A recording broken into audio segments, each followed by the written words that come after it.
ఓం శ్రీ వీరబ్రహ్మేంద్ర స్వామినే నమః. మిత్రులకు ఆరోగ్యాభిలాషులకు నమస్కారం. భారతీయ ఆధ్యాత్మిక ప్రాచీన సిద్ధమూలిక వైద్యం కలియుగ ఋషి ఛానల్కు స్వాగతం, సుస్వాగతం. కృతాయుగం, త్రేతాయుగం, ద్వాపరయుగం, కలియుగం అనే 4 యుగాల పేర్లు. ఈ కృతాయుగాన్నే సత్యయుగమని కూడా పిలుస్తారు. ఈ కృతాయుగం నాటి మానవుడి జీవిత కాలం 4000 సంవత్సరాలుగా ఉన్నది. త్రేతాయుగం నాటి మానవుడి జీవిత ఆయుర్దాయం 1000 సంవత్సరాలు. ద్వాపరయుగం నాటి మానవుడి ఆయుర్దాయం 400 సంవత్సరాలు. కలియుగంలో మానవుడి యొక్క ఆయుర్దాయం 120 సంవత్సరాలుగా భగవంతుని నిర్ణయం. కలియుగంలో ధర్మం ఒక పాదం మీదనే నడుస్తుంది. భగవానుడైన అచ్యుతుడు కృష్ణవర్ణుడై ఉంటాడు. ఈ యుగంలో ప్రజలు సామాన్యంగా దురాచారులై నిర్దిష్టులై ఉంటారు. సత్వ, రజో, స్తమో గుణాలకు ప్రస్ఫుటులవుతాయి. కలియుగం గడుస్తున్న కొద్దీ మానవులకు కామశక్తి పెరుగుతుంది. కటువుగా మాట తీరుంటుంది. జనపదాలు దొంగలు, దోపిడీ దొంగలు ఆక్రమిస్తారు. వేదాలు పాకాండ దోషులవుతాయి. రాజులు ప్రజల సర్వస్వాన్ని హరిస్తారు. ప్రజలు మైథునానికి, పొట్టపోషణానికి తప్ప ఇక వేరే దేనికి ప్రయత్నించరు. బ్రహ్మచార్యుడనే మాటే వినపడదు. గృహస్థులు, సన్యాసులు కూడా లోభూతులవుతారు. తపస్సులు ఎక్కడో మారుమూలకు వెళ్ళిపోతారు. దైవానికన్నా ధనాన్నే నమ్ముకుని ప్రజలు జీవిస్తారు. లఘు శరీరులైన, సన్నగా ఉండేవారైన అమిత భోజన ప్రియులై నడి వయస్సులోనే అనారోగ్యం పాలై చతికిలబడతారు. ప్రజలెప్పుడైతే దొంగలను పట్టుకొచ్చి సాధువులుగా చేసి ఇతరులను నమ్మించి డబ్బు చేసుకుంటారో అప్పుడే కలియుగం పరాకాష్ఠకు చేరుతుందని తెలుసుకోవాలి. ఈ యుగానికి పట్టని జాడ్యాలు లేవు. మనుషులు పాల్పడిన పాపాలు లేవు.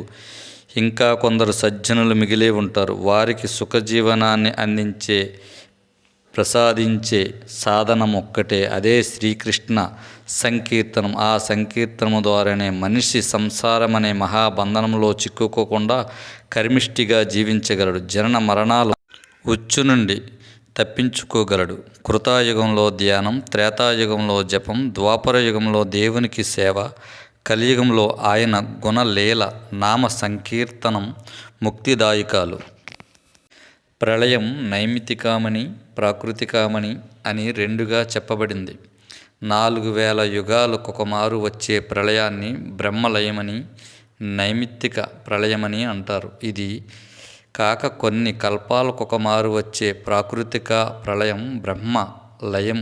కలియుగంలో 100 ఏళ్ల పాటు అనావృష్టి ఏర్పడుతుంది. ఆకాశమండలంలో ప్రచండ రూపంలో అంతటా మండించే 7 సూర్యులు ఉదయిస్తారు. వారు ముల్లోకాలలో గల జలాన్ని ఇంకివేస్తారు. అప్పుడు విష్ణు భగవానుడే రుద్ర స్వరూపుడై భువః స్వః మహః జన పాతాళ లోకాల్లో సమస్త చరాచర సృష్టిని దహించివేస్తాడు.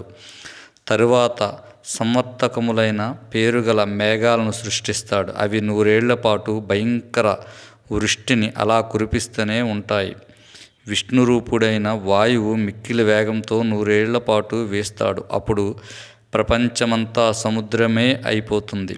ఈ సముద్రంలో అనంతశయిపై విష్ణువు శయనమిస్తాడు. అలా 1000 ఏళ్ళు శయనమించిన పిమ్మట లేచి ఆయనే మరలా ఈ జగత్తును సృష్టిస్తాడు.